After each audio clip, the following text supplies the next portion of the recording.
አላህ የማይፈራ ከሆነ እዛው ሰዓቱን ይቻለው አላቸው። ተስፋ ቆረጡ። ወደ ቤት ተመለሱ። መንገድ ላይ ወዳድቀው ባገኟቸው ቴምሮች እርሳቸውና ሴት ልጃቸውን ይዘው ጾማቸውን ፈቱ።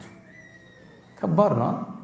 1 ቢሊየን እጅ ላይ ተቀምጦ መካ ላይ የወደቀ ቴምር ፈልገ ማፍጠር።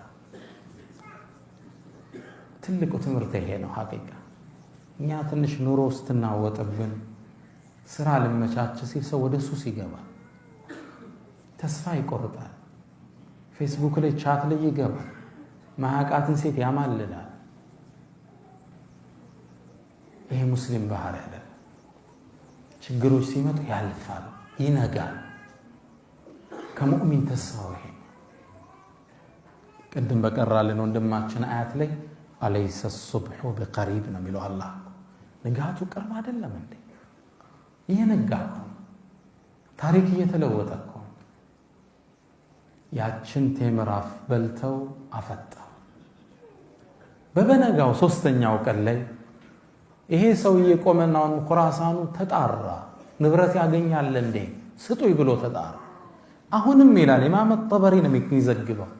አሁንም ይሄ ሼኽ ተነሱ፣ አቡ ገያት መጡና አንተ ሰው ሆይ ትናንት ነግሬህ እኮ ነበር 100 አልኩም ቢያል ለራሳቸው የሚደራደሩ ነው ይመስል 10 አልኩ አልተስማማ ባይሆን 1 የወርቅ ሳንቲ ስጠውና ይመልስልህ ይሆናል። በዚህኛይቱ ፍየሎች ገዝቶ ወተቱን ይጠጣል።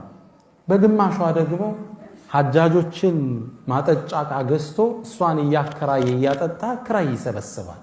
1 የወርቅ ሳንቲ ስጠዋል። ሰውየው እንደሚስማማት ጠብቃላችሁ አይደል? ካለ ላ ያ ባባ